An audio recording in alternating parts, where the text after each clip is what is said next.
Hi, everyone. I'm so excited to have all of you here tonight.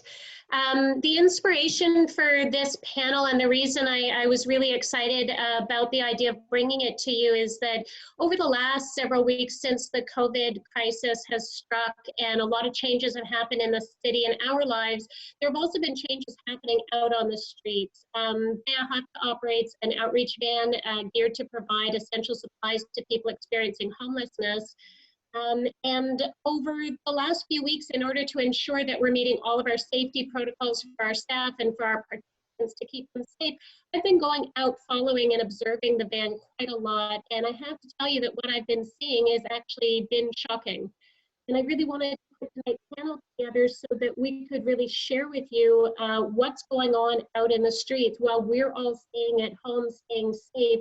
A lot of changes have been happening, and mid-March, with all of the closures of places like community centers, public libraries, coffee shops, food courts, shopping malls, it's had a tremendous impact on the people we serve from the outreach van.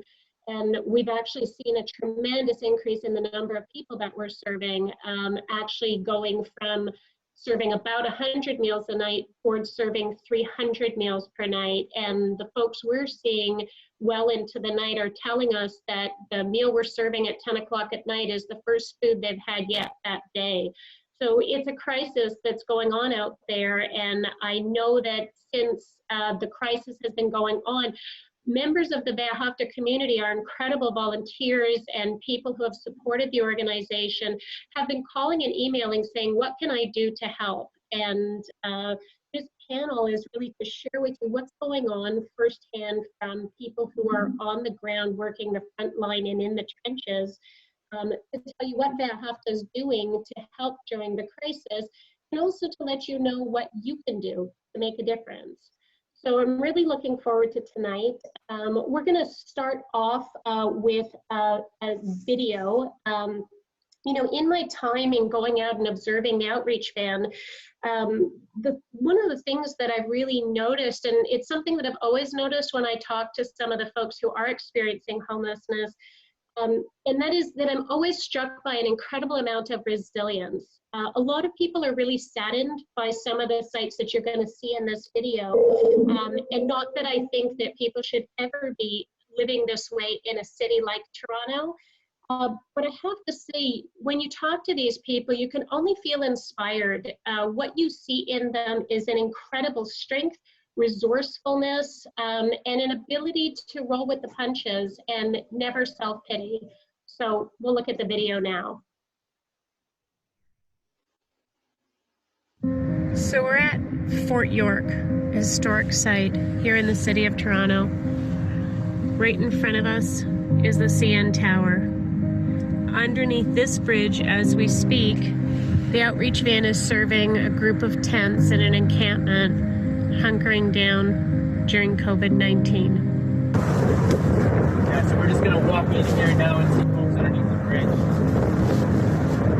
In the old days, we used to call them out, but now because of COVID, it's hard to control that many folks and get that, make sure we ensure good social distancing.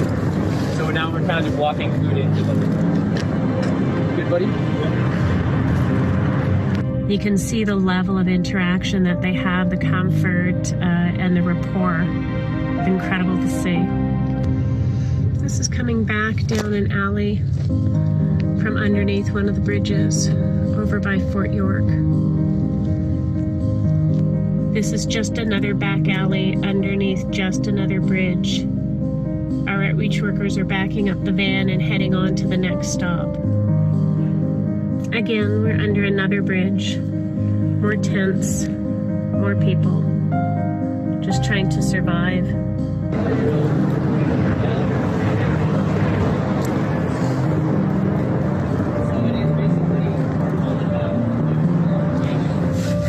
Another stop, more tents, and off the van goes.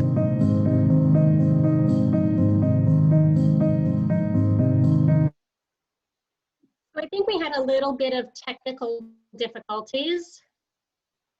I'm just going to wait and see if we can get that back on.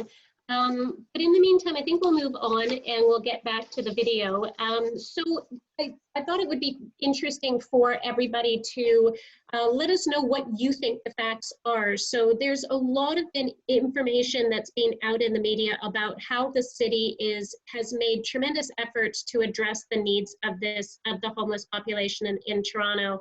So I'm going to ask you a true and false question. So in your when you're on Facebook, if you think it's true, then I want you to give it a thumbs up. And if you think it's false, a thumbs down. So the question is, hang on, it's not that one. So I'll preface this with, this is the very first time that we are doing a live panel on Facebook Live. So like all of these, it's been a very interesting journey. So I'll ask you to bear with us. So here's the question, true or false? The city has added hotel rooms and shelter spaces during the crisis, which means that there are now more shelter spaces than before. So if you can just vote with a thumbs up and a thumbs down. And I'll wait for the results.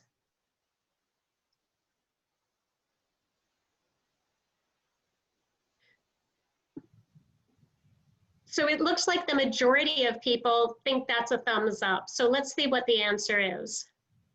In fact, it's false. The reality is that to increase the social distancing in the shelters, the city has reduced the number of beds that were in the shelter system previously. They have added spaces, including 665 hotels and 66 isolation beds, but the net effect has actually been a loss of 63 spaces or rooms for folks in the shelter system. So what we're going to talk about tonight, we're going to need someone to moderate this discussion, and who better than Avram Rosenzweig, who I'm really happy to introduce as our moderator for tonight. Avram is the founder of Wehrhafta, and he now acts as an ambassador for the organization, really sharing Wehrhafta's mission of Tikkun Olam with people in the world. So welcome, Avram. Thank you. I'd like to begin with a prayer for those who are ill, and it goes, Baruch Atah Adonai Eloheinu melech haolam rofei cholei amo Yisrael, that God should watch over the sick amongst us. I also want to send out our energy and our blessings to the families of those who have perished, and we all hope and pray that this virus goes away as soon as tonight, and that health comes back our way.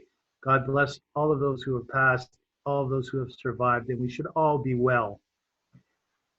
From the Philippines to Italy, homeless people face fines or arrests for failing to comply with coronavirus lockdown restrictions. Activists and researchers warned, calling for more support and leniency from authorities. This is an article from Reuters.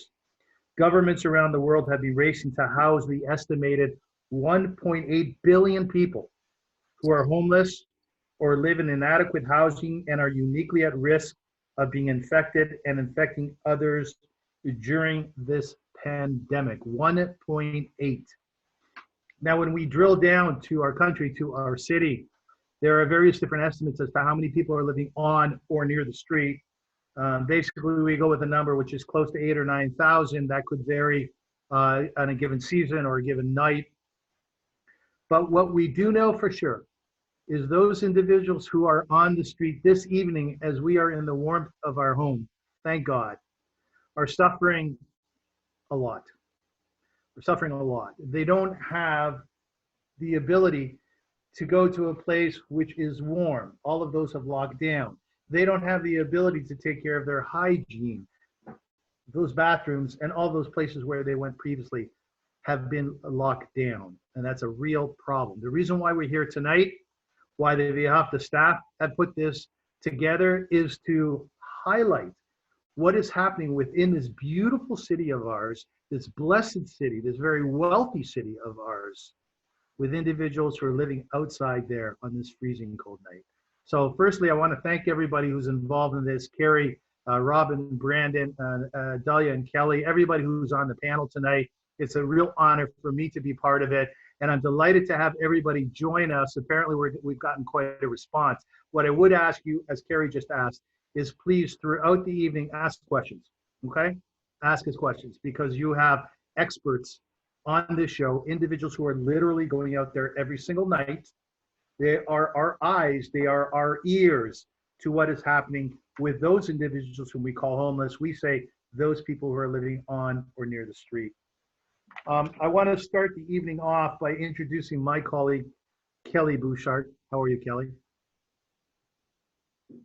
I'm well, thanks, Avram. Yeah. It's good to see you, my friend. I think I want to preface my remarks, my introduction, by saying, we're talking about heroes nowadays a lot. Cashiers at Metro, that's where I shop. Doctors and nurses. And I know you're a very modest man, and good for you. You're probably the right guy for the job, that being said. But I want to thank you on behalf of everybody who's on this show and everybody who's not for doing your incredible work. Thank you so much. All right. I knew you were modest. Kelly is a street outreach worker with the Hafta's Mobile Jewish Response to Homelessness, our VAN program. He provides essential supplies and compassionate care to individuals experiencing homelessness on the streets of Toronto. Kelly has been frontline night after night during this crisis and knows well how this pandemic is exacerbating the already very complex challenges of homelessness in the city.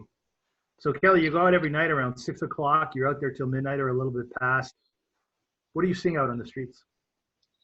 Yeah, thanks, Adam. So basically, what we're seeing on the streets is an intensifying of all the dangers and threats that people experiencing homelessness in Toronto have been dealing with for years, with a new added threat of the threat of infection from COVID-19. So basically, all the social distancing measures that have been implemented had the effect of limiting services that people experiencing homelessness rely on. So many of the drop-in centers are closed, or are only offering bagged lunches at reduced hours. Housing is much harder to come by. Libraries with internet access have closed.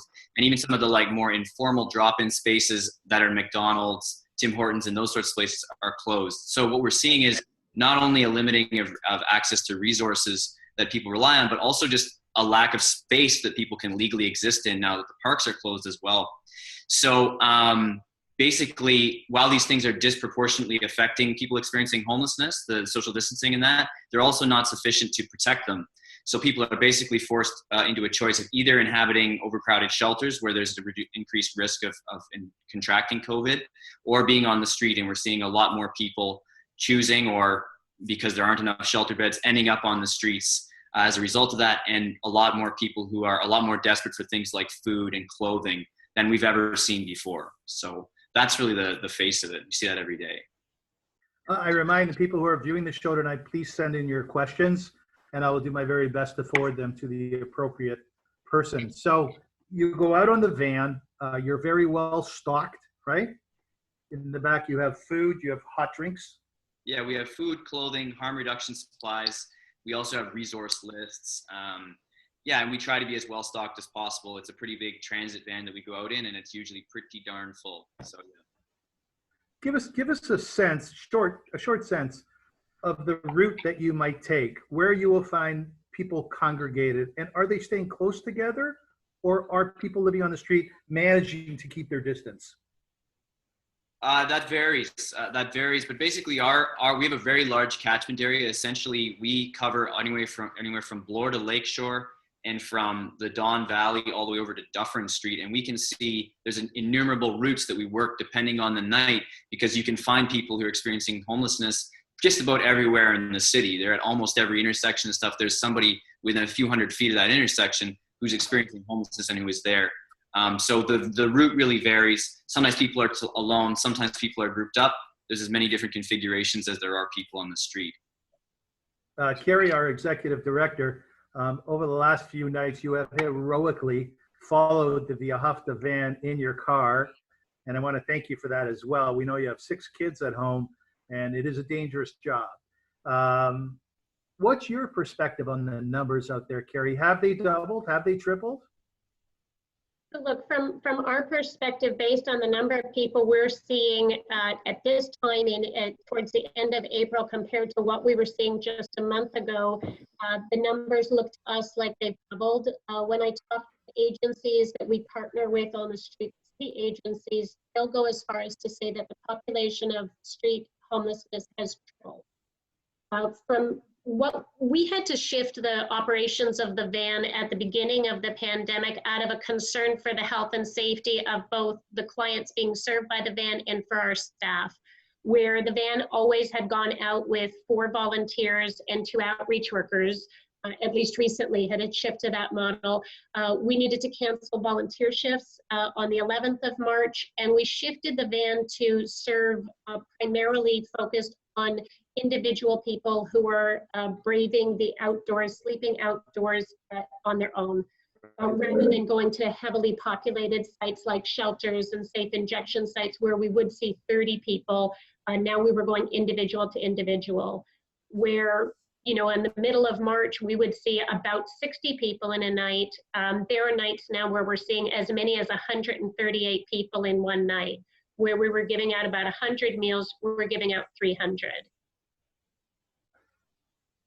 Kelly, a lot of people are wondering, are you scared out there? Is it dangerous for you? No, I think that our Via Hafta, we've got a pretty good system at this point where I feel like I'm pretty safe in terms of infection from COVID. Basically, we make sure that when we roll up to a stop, everybody understands that we're going to be maintaining good social distancing practices. People line up 2 meters apart. We're wearing adequate PPE and everything, and then we have a table we place out there. I get the orders for food and clothing, place the items on the table, take a step back. The client comes forward, grabs the food and steps away. So I feel very safe. And of course, I'm at much less risk than people who are actually out on the street. So yeah, I'm feeling good and safe in my role for sure. We have a lot of viewers tonight coming from various different organizations around the community, outside of the Jewish community, and even outside of Toronto and Ontario. We want to welcome all of you. And we wish you well, a great big Via Hafta hug to each and every one of you and to all of your family. We hope you are well. And once again, we're very delighted and we're very honored that you're joining us tonight. We are getting questions, and I would ask you please to send in yours. We have a question from Sherry, which is very, very succinct. And her question, Kelly or Carrie, is what can we do to help? Carrie, you want to? We're actually going to get to that question a little bit later. So if we could put that one on hold for a minute, Avram.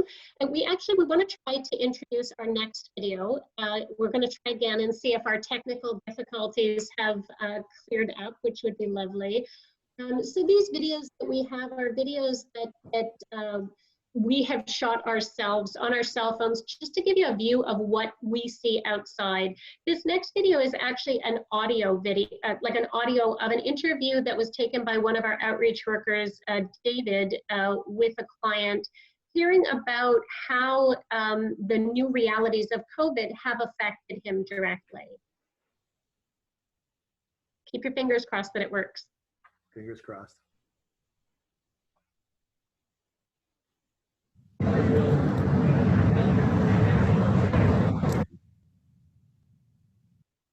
That's okay. That's okay. We'll watch this one. So this is actually a video where we are actually under the Gardiner Expressway, and this is a video of Kelly actually speaking with people who are in a tent. It's a group of people, and you can see in his hand are bags of food. He's speaking with them about supplies that they need, and it's an interesting view of what it actually looks like when we're going tent to tent.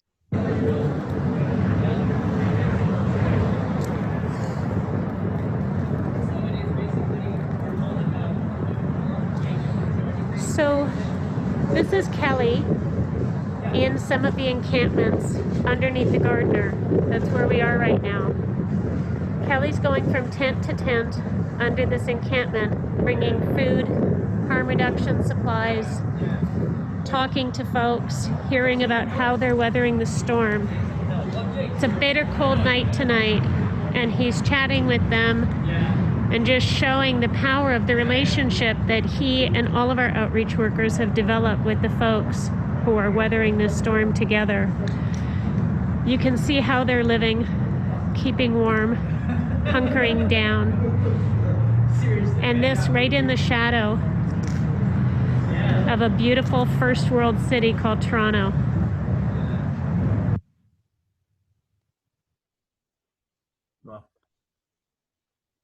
Well, what things did you want to pick up on that, Carrie? I think it's hard for people to appreciate the work that someone like Kelly is doing. And Kelly is here with us tonight, and he works with a team of colleagues who are as dedicated as he is. And this is tough work in the best of times.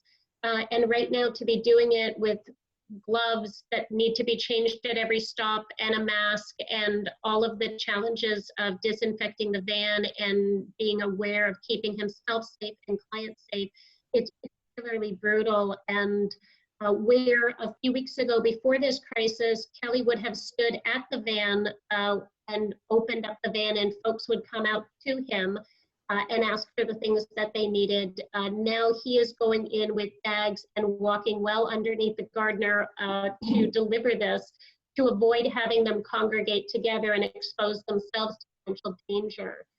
So it's just an inside view, first off, of how folks are living out there. And it is hard to see that when you just drive around the city. It's hard to see some of these encampments.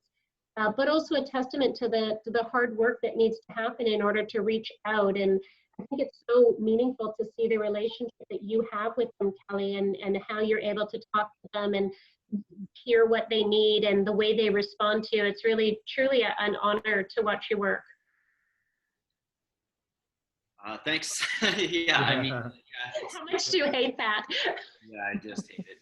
But yeah, I mean, they're just people, you know. Like it's, if you're genuine, then I don't know. It's yeah, it's just people, you know. Like it's all about relationships and yeah, I love doing the work that I do, and I love getting a chance to talk to folks, and like I really enjoy it myself. So it's a two-way street, you know what I mean? Like it's not something that just I'm doing. Like I get a lot out of it. You know, I would add to that, there's a component which we won't call professional, we'll just call it human, and that is basic kindness. To do your job, one has to be kind. It wouldn't work if you wouldn't be kind.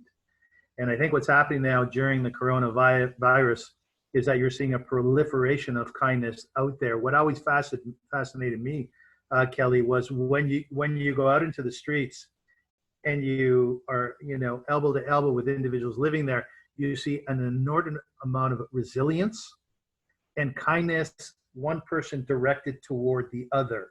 Would you agree with that?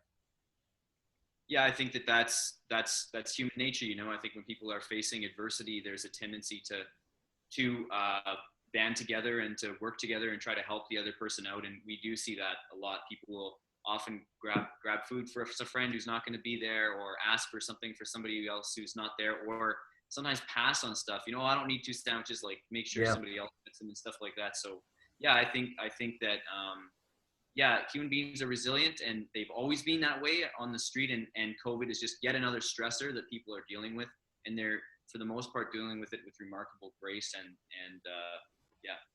We have a lot of people who are joining us tonight. I'm not exactly sure of the numbers, but I know a lot of people have tuned in.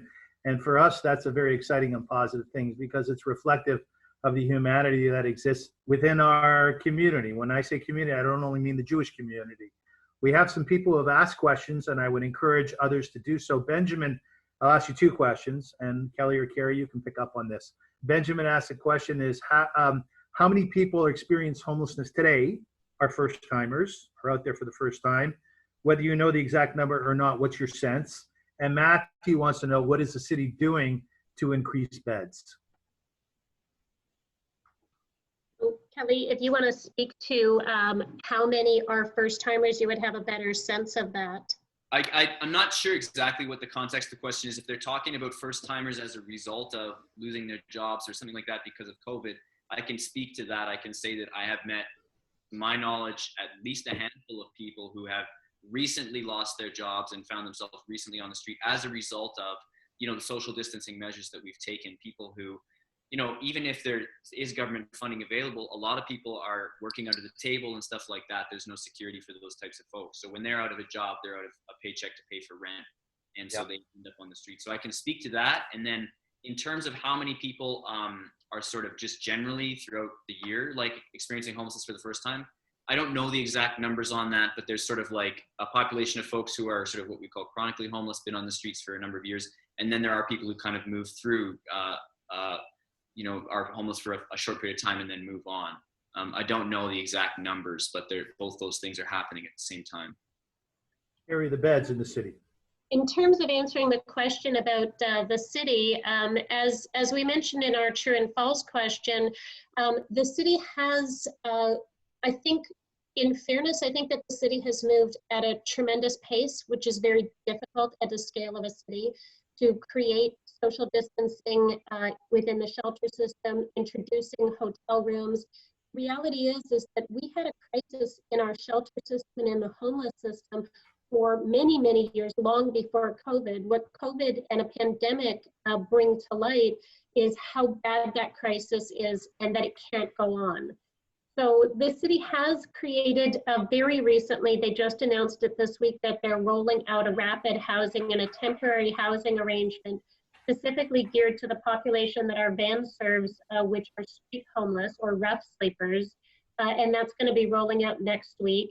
They've come up with 130 temporary residences for these folks, which is, it's a lot from the city's perspective. From the perspective of the number of people that we're seeing out on the street, it isn't going to cut it. Based on a 2018 needs assessment, it was estimated in 2018 that there were about 575 individuals who were sleeping rough. Those are people who sleep outdoors, not in the shelter system. If we assume that the city is right, and in fact that population has tripled, then we're talking 1,500 people, 130 beds. Certainly it will help 130 people a great deal, but where are the rest of those people going to go? What is that going to look like for them? That's the challenge. I heard recently from an activist that the coronavirus is not an equalizer.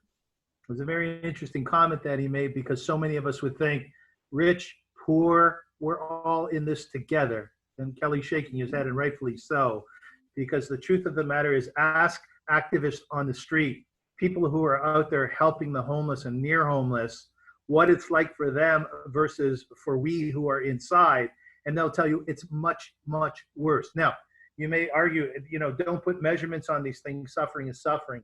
That's true. But what I do know is it's warm in my apartment. And what I do know is I have lots and lots of toilet paper.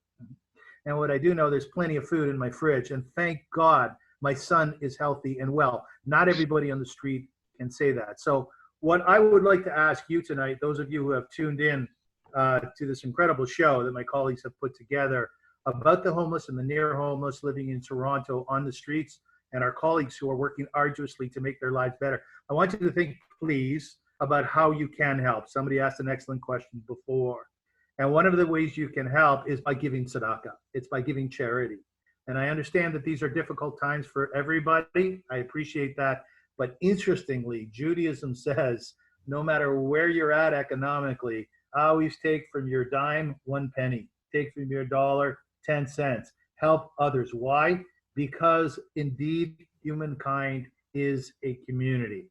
And those people who are living at Queen and Bay Street, who are living out on the streets under the Gardner Expressway, they are our brothers and they are our sisters, whichever way you slice it. I would ask you, please, to take a look at COVID-19 Help Homeless. That's one word, COVID-19 Help Homeless.ca, to find out how you can help.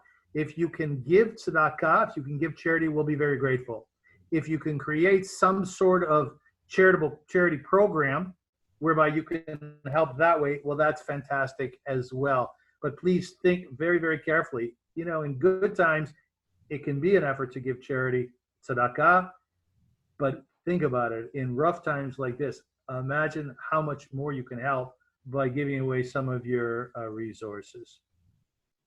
And also the opportunity to raise funds yourself, run a fundraiser, recognizing that not everybody's in a position to give themselves, but there is a way for every single person to play a role in helping with this issue and helping the people who are affected by it.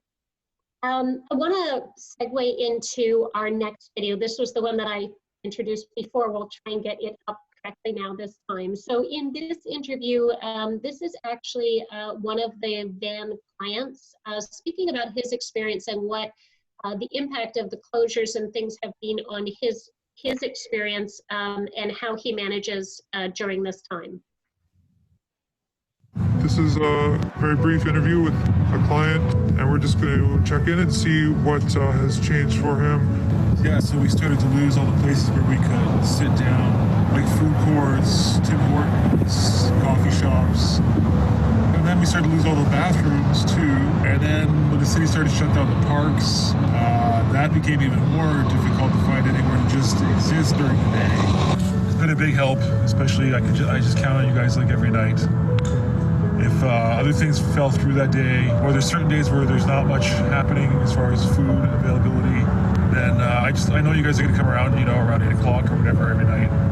It's been a huge help.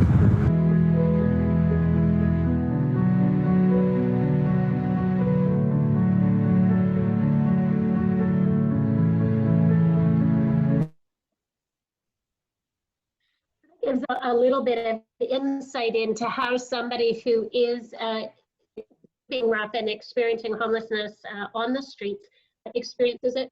Really, people are experiencing COVID in a whole lot of different ways, depending on their circumstances. So while we hear about people at home and bored and cooking because they don't have anything to do with their time, and we hear about other people working full-time jobs and still taking care of kids and the stresses of that, the same is true for people who are experiencing street homelessness, as it is for people who are experiencing the time of COVID inside the shelter system or where they're housed, but facing challenges of financial hardship and marginalization for a variety of reasons. So I'd like to go to another true and false question. And this one is regarding social assistance, folks who are on social assistance. So in the last while, we have heard about a host of different government programs designed to provide emergency funding. So the question is, people who receive social assistance have received additional emergency funds during COVID-19. True or false? If you think it's true, give us a thumbs up. If you think it's false, thumbs down. We'll wait a second to see what everybody thinks.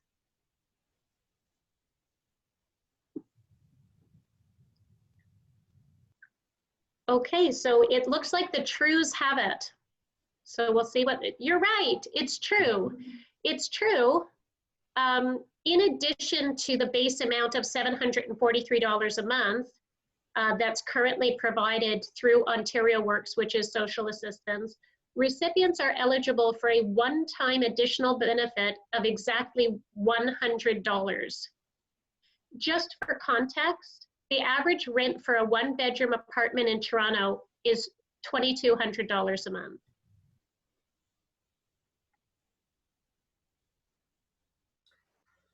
We are a global community, and some will say because of isolation, in some ways we become less isolated vis-a-vis the other, vis-a-vis the stranger. Because so many of us, the whole world is going through this, we seem to have something in common with people in China, with people in Spain, with people in Italy.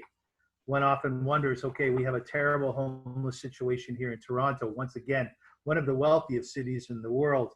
What's happening in other places in the world? Well, in the Slovak capital, Bratislava, early enforcement of social distancing rules by police sent homeless people scattering to hiding places like cemeteries and closed parks, making it hard for activists to help them, these charities said. But a week into the lockdown, the police became more lenient, said the manager of Stopa, a non-governmental organization. So as the coronavirus carries on, there seems to be more empathy in countries around the world, and certainly in ours. We're a highly empathetic nation. We're a very empathetic province and a very empathetic city. We're very blessed to live in Toronto, Ontario, Canada. I think so. And it's not easy to be homeless anywhere, but imagine being homeless in India, where people have no way of sheltering themselves whatsoever. You know, we live inside. This is my home. In some ways, I qualify who I am and my son, my family, by what happens within these walls. People who live outside, they struggle because they don't have walls to contain their life. Well, there's another group of people. That group of people are individuals who live inside as well, but they're impoverished. They don't have necessarily a monthly salary that they would glean through their work. We have a second individual on our panel tonight, and her name is Dalia Chichaneni, and I love her last name. Dalia is one of Viahafta's esteemed case managers, working with clients who have experienced various forms of homelessness, financial insecurity, and marginalization. Her clients are those who have taken our pre-employment and life skills training program, the Viahafta Skills Academy. Every day, Dalia is working one-on-one with clients to help them navigate the multiple obstacles they face, now much more complex since the onset of COVID-19. How are you, Dalia? I'm good, thank you, Avram. I'm great. Great, thanks for joining the panel. Thank you for inviting. There's a lot of questions. There are a lot of questions that come to mind. We touched on food before, and I'll just go back to my own situation. If I were able to take all of our viewers into my kitchen right now, you would see a very handily, well-stocked fridge. Thank God. The individuals whom you work with, they are on minimal supplements, right? They Yes. don't bring home a lot of money from the government every month. How, Dalia, how do they manage food for themselves, for their little ones, maybe for the in-laws? How do they do that? Well, thank you for the question. I can tell it's really difficult. Even in the ordinary circumstances, every day before COVID situation, it is very difficult for people to manage to live on $700 per month in Toronto, and we know how much rent is costing for the apartment. So those people that we talk about, they heavily rely on community meals. They heavily rely on the food banks. And in this particular situation right now, it's not even the financial issues that is attached to that. It's also issues with logistics. So let's say we have a lot of clients that are single parents, and they, you know, that marginalized people are famous for being extremely social isolated. So they don't have support networks in place. So when we talk about single mother with kids, with 5 kids at home, and all the kids are small to take care of themselves, which means that she somehow needs to navigate system now when daycare is not available, schools are not available, so kids staying at home and a lot of times in little room or small apartment. So they need somehow to manage to get that trip to the food bank or even simple grocery stores. So imagine that someone staying in the line for the grocery store, outside of the grocery store for hours to get in with 5 kids. So it is extremely difficult, not even financially, but in regards to the supports that are not available. Dalia, thank you for your answer. You know, most people whom I know, to some extent, it would be a pleasure for them to be isolated if they have to be, as we do, with their loved ones. A friend of mine said, you know what, I'm getting to know my kids better. It's a beautiful thing. So there's that silver lining in all of this. What happens, Dalia? That you're inside, you're isolated, you can't go outside. If you do, you get in trouble. You might get sick. You might get a ticket. And guess what? The fellow next to you or the woman next to you is abusive and has been for a long, long time. And there's not a lot you can do about it. Absolutely. And this is a very, very drastic situation we're encountering right now. According to the data that we have recently was posted, we have increase in some regions of Ontario and some even around the GTA area by more than 22% in domestic violence and abuse cases. And what it means in this situation for people that are living in those abusive relationships, there is very little help available. So, you know, as a first responder or just helping someone in those kind of relationships, the first thing you do, you create a safety plan in place, how you act in, you know, in those situations, because a lot of times people that are right now in the domestic violence situations, of course, they've been, you know, they've been exposed to that before in video small amounts. But right now, there is a huge restrictions that not allowing us to utilize our regular social resources. Like Kerry mentioned before, libraries are closed, coffee shops are closed, recreational centers are closed, community centers are closed. So for people who seek that safety by being in the community places, they cannot do that anymore. So, and many people don't choose not to go to the shelter system, as you know, for the challenges that are, you know, involved in those circumstances. So like right now, the transmission, people, like let's say mother with 2 kids, if she's thinking that she has to pack her things and go to the shelter, she thinks about transmission. She thinks about how safe it's gonna be for kids to be there. So of course, they are very limited in the resources. Delia, I have one more question for you, and I'm also going to refer a question to Carrie. A lot of individuals are sending in questions, and we would ask them to continue to do so. We have about 10 more minutes on this show. It's our first show, the launch of our first of a Zoom, perhaps a series. And yeah, please send in your questions. What I'm wondering from you is, you know, being home all the time, I have a propensity sometimes to get depressed myself. And that's a worry that I have of being alone when I'm not with my son. I'm worried about getting depressed. I'm worried about getting sad. Now, I'm really fortunate because I have a lot of people in my life. I have a huge village, Baruch Hashem, like they say, thank God. What about mental illness? What about people who are suffering from depression? Living inside, like I said before, maybe have an abusive relationship, not a lot of money, not being able to go out, really going stir crazy. So this is another huge issue. Thank you for raising that question.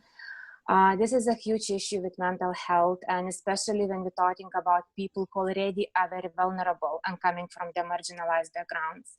So it's always a challenge to have enough mental health support. Not even right now, but even prior to the COVID-19 situation, of course, it's always been challenged to get access to proper mental health resources. Because of the huge waiting lines, if you don't have financial support, it's very hard to rely just on the government provided help. But right now it's even more complicated because we have people, let's say, in our programs that are substance users, and some of them in the recovery programs by choice. And right now we have a major situation that you cannot get that support, like let's say group support that you go, peer support that you need to cope with your challenges. So sometimes, yes, we have more help available now online, not considering the huge waiting list attached to that as well. There's another situation that nobody really talks about, which is not many people, or let's say many people that we support have limited access to phone or internet. Yeah. So a lot of times the help that is right now more accessible online is not accessible at all. For people who are extremely vulnerable. If I can jump in, Dalia, the program that Dalia serves in as case manager is a work and life skills training program that's done live and in person. We have 2 such programs.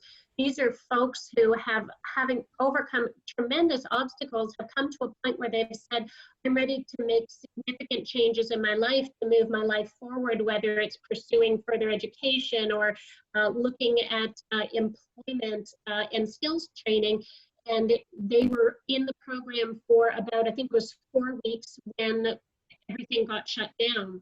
So we had to pivot the program and where other programs, the universities are able to just say, poof, we're online, we had the added difficulty of this is a population of people who don't have Wi-Fi at home, don't have devices at home, don't have access to technology that we, you know, I hate to say it, but we take it for granted. So the only way we could pivot this program was to actually provide them with devices that were donated to us generously by TELUS, and set them up and turn it around so that they had cell plans and data plans.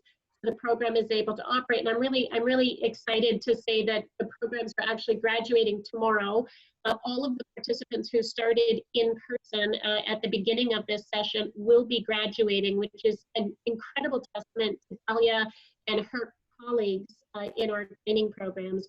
It just speaks to this, we don't think about like, oh, okay, well, we'll just offer the program online. Great. People don't even have telephone landlines, let alone cell phones, data, and Wi-Fi. It's a challenge. Carrie, a lot of viewers are asking the same question, and good for them, because that's what we're trying to elicit tonight, is a sense of empathy and kindness. What we call in Hebrew is chesed, right? They want to know, can they bring clothing and or can they bring food to Vahafta's offices? Yeah, so we're looking for specific items. You know, as I mentioned before, we don't have our volunteers doing shifts right now due to a desire to ensure social distancing. But we are looking specifically for items like men's sweatpants, men's hoodies. Those can be used. New men's underwear and socks are a constant need. And as far as food items, we don't really have the capacity to do food bank type of food. We are looking for non-perishable, highly nutritious snacks that we can serve out on the van, like protein bars, bottles of water, juice boxes, protein drinks. Everything is available on our website, how you can help during COVID-19. And I encourage people who do want to help to take a look at that. We also are recommending to people that they buy Amazon gift cards and forward them to us. Again, all of the information is on our website. And one of the things that we're really asking people is, this is a crisis. We're facing a crisis as a world. We're facing a crisis. But the people that Vahafta is serving, they are facing a crisis, and we are struggling to meet the needs that the demands that are out there. Demands have increased, and now more than ever, we really need your help.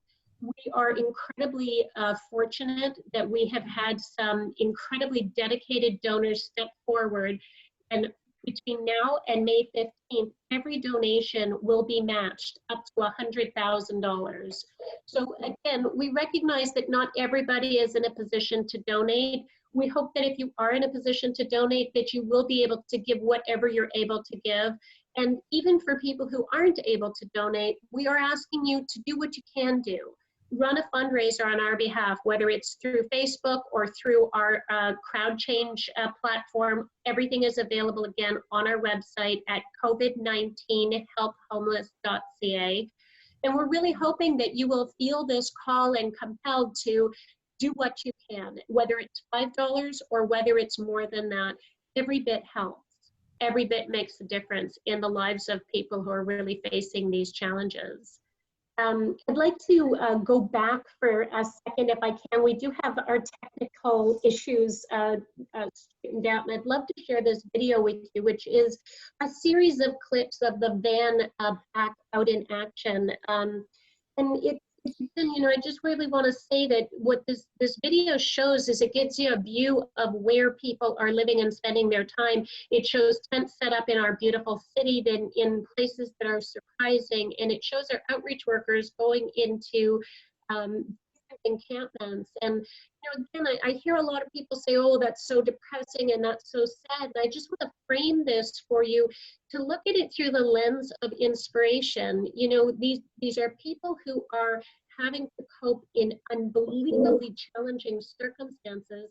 And what you see out there is resilience, and what you see is incredible resourcefulness, and not a drop of self-pity. So I hope you'll be inspired by this video.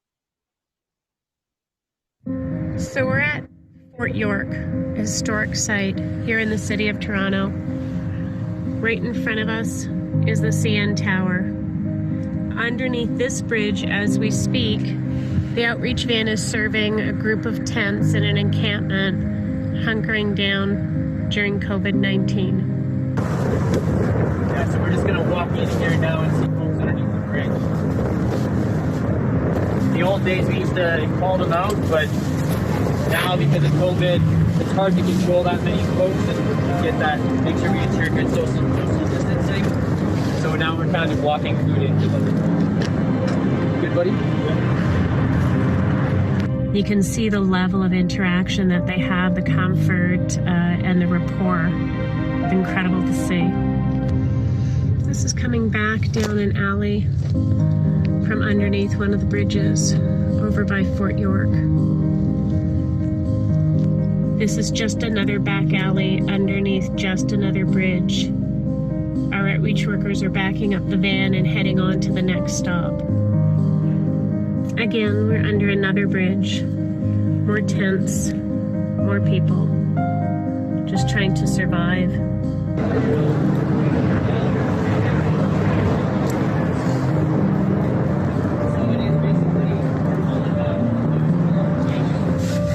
Another stop, more tents, and off the van goes.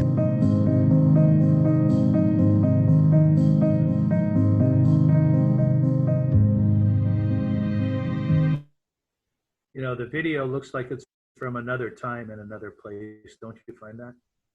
Almost like from a war zone, you know? There's a few pieces of minutia here. I'm sorry. Do you want to say something? It's okay, go ahead.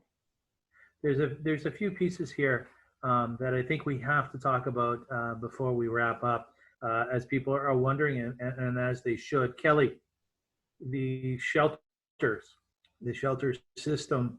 Again, at first blush, many people think that's the route to go. If God forbid I end up in the street, if God forbid I can't afford an apartment or even a motel or a hotel, I'm going to go inside and I'm going to take shelter inside of a shelter. Is that what's happening during the coronavirus?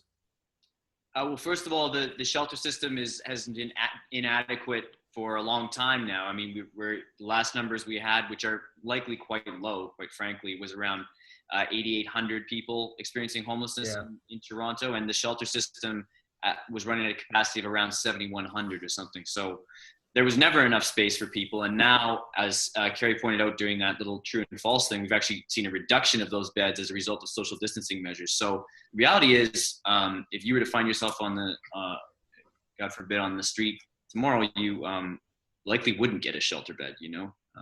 That's the reality.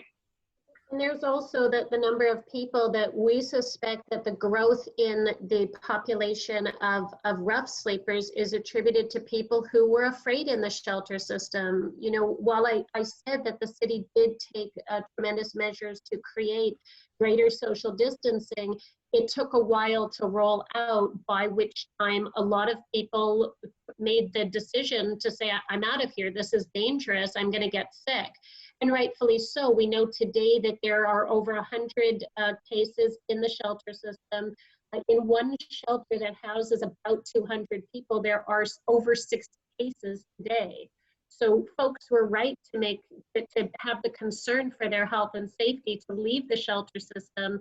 And so we're faced with the reality that the city has built systems to help support these folks, but their focus was entirely within the shelter system. It's only now that they're starting to look at folks who are not in the shelter system and to say, how can we meet their needs? That said, it's April 23rd, and this is 6 weeks later. Delia, I think a fear that everybody has is getting sick. God forbid we should get sick during the coronavirus and our isolation. What would we do? Go to the hospital? Dangerous place. Your clients, that fear must be double or triple.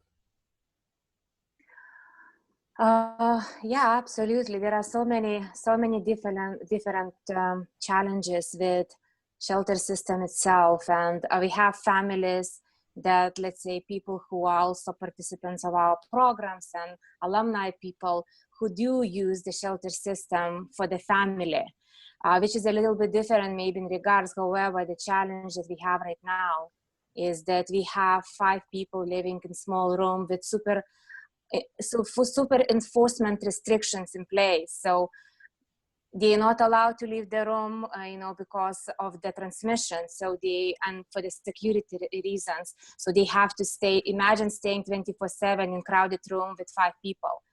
And then another thing for people who can be dislocated because of the immunocompromised situation, let's say they have with the health, Right. There's another approach that city introduced, relocating them to the separate hotel rooms. That might solve transmission problem, but then that increase social isolation drastically. Well, again, we're talking about super vulnerable population that don't have support system in place, and now they have to start from scratches again, being alone in that room, losing those little connections that they do have, leaving them behind. So again, it's not ideal, far from it. So definitely, and we have refugees that fear for them health-wise, even though we have plans in place now and government do introduce more measures health-wise. However, those are not enough, and we're dealing with Thank you for your response, and also thank you for your participation on our panel tonight. You did a terrific job, by the way. You really did. Thank you. Thank you. Just a question to wrap up with. We only have a few minutes. You're welcome. Mm-hmm. You really are the eyes and ears of all of us. You're the one who is doing what many of us would call frontline work, or even behind the scenes, very, very special work with people who are extraordinarily vulnerable. I want to know, when I leave this panel, this Zoom meeting of ours, and when the 130 people who have joined us tonight do so, they want to know from you something that they don't know already. What can they do? How can they approach this population? What do you know that they don't know? What can you share with them? Well, I mean, if I was to just say one thing about this, I would say that to keep in mind that people who are experiencing homelessness are resilient, capable, and adaptable, and they're not in this situation because they're inept or anything. They're in this situation because we have a society that is essentially unjust, and the COVID crisis has simply highlighted how unjust it is.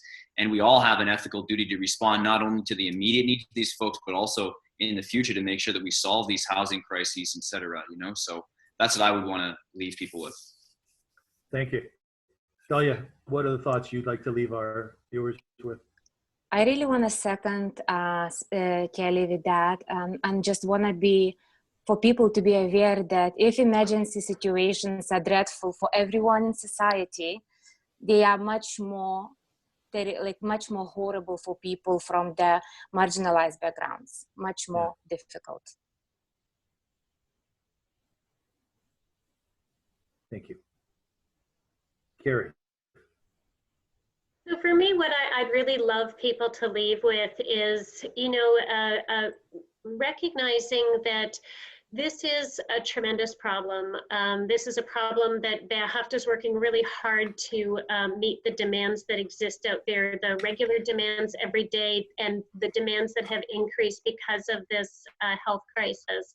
And essential to the message and to the mission of Beahafta is that we create a way for every person, regardless of whether you're old or young or wealthy or a regular person, to be able to make a difference. And that's really central to who we are as an organization. We've created this campaign, this matching campaign, and this time period between now and May 15th, so that every person, if you're 13 years old or if you're 65 years old, if you have means to write a significant check and make a significant donation to really help us, and if you're able to write a $5 check to make a difference and really help us, everybody's help makes a difference. If everybody does their part, we can really have an impact on the needs that are out there, and we can rise to the occasion and continue to rise to the occasion to keep meeting these needs. Nobody knows when this is going to end. This is the time for us to act, and we've created a way for every single person to be able to contribute. I implore everybody to visit our page, covid19helphomeless.ca, and find out a way that you can play your part. There really is a part for everybody, and I really hope that we can count on you. We need you now more than ever. You know, Christianity says, there by the grace of God go I. In other words, that could be me.